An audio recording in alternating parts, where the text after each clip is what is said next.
So to help me out with today's painting, there's a couple of items. I'm going to use my hake brush, and then I'm going to use this for the first time. I have never used one of these. I got it from the art shop yesterday. So you can see, just a artist decorating sponge, and I'm going to be using this, or attempting to use this. That said, let's get straight into the video. So I had a trip to the art shop yesterday, and it's really difficult. It's like being a kid in a sweet shop for me. There's so many things I wanted to buy, but I just really went down for some paper because I'd run out. And so I did pick up some of this. This is Fabriano Artistico paper, and this is rough, and it's 140 pound in weight. So I really do enjoy using this paper. It's 100% cotton, so you do get some really nice results with better quality paper.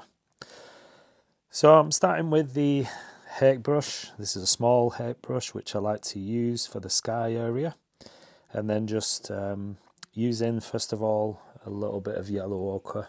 So it's quite a light mix, and it's just giving warmth in the sky. And then you can see just tapping into some ultramarine blue.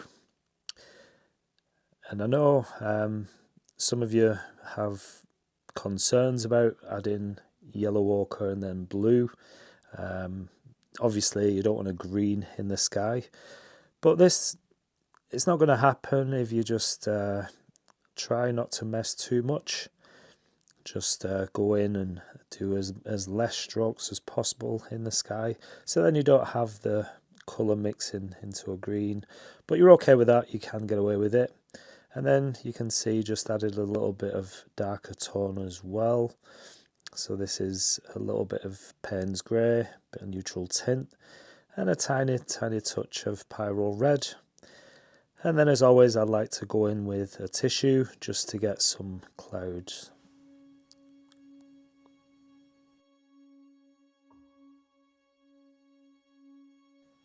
So I do like to work quick with the sky, and that's one thing that I will say. It just gives a nicer result.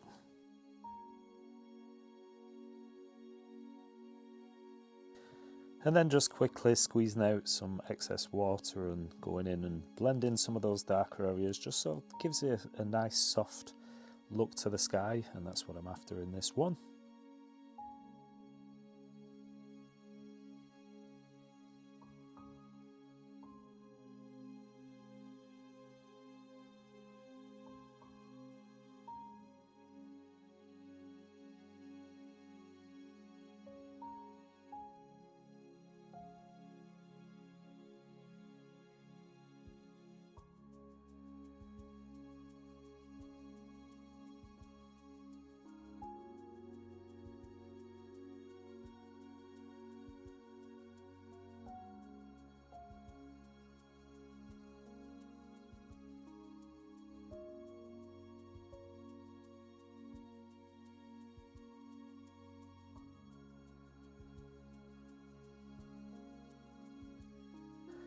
I've seen these sponges many a times in different art shops, and you can get various different shapes, different sizes. You can get a pack of multi-packs, and they're reasonably priced. They're not expensive at all.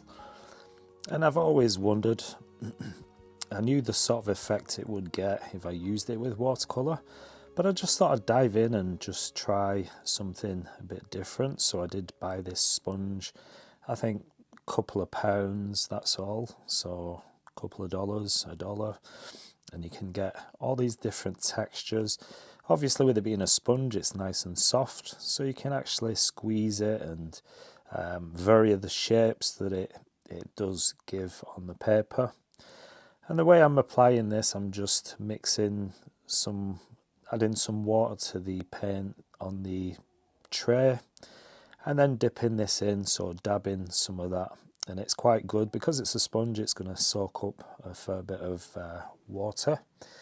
And then you can print obviously different shapes and different colours on your paper. So it's a really nice thing to try, and I'm really glad that I finally got around to trying one of these sponges.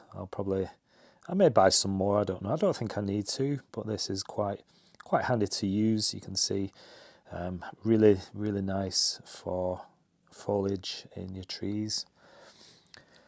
And this, I'm just adding some water, so it's a little stream or a river running through this scene. So I just wanted some light mix just to reflect the sky, and just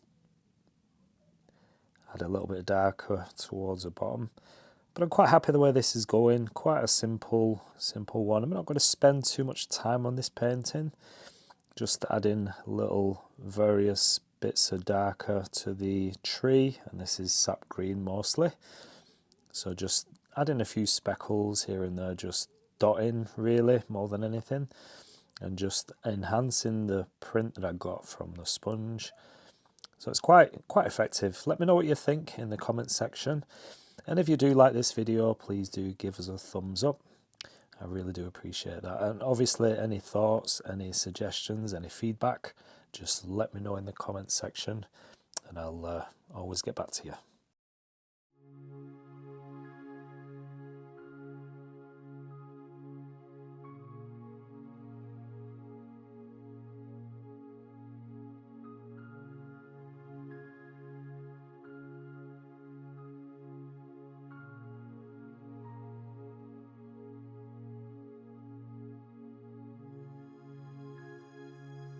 I'm just adding some shadows to the ground of the painting, so I'm going to also add some darker tones to the edge of the river, just to give it some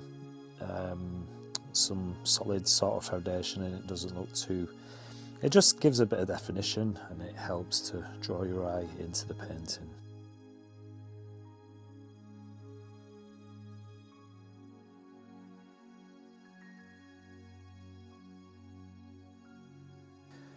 You may be wondering where I got the reference for this painting. This is one that I've simply made up. I do like to do that. If you've been on my channel before, I do like to paint these scenes. Just go ahead and enjoy painting, just see what comes up and see what I can think of. And it really is a nice way of painting freely, and there's no restrictions, or you really can do whatever you want in these sort of paintings. But the thing that I wanted to try most of all was the sponge, so I'm really happy the way the foliage in the trees have turned out. So I like the pattern. It's not symmetrical, or it's not there's no sort of pattern. It is quite random, so I do like that, and it gives a more organic feel to the painting. So it's a really nice tool to use, and maybe I will invest in different shapes, different size of sponge.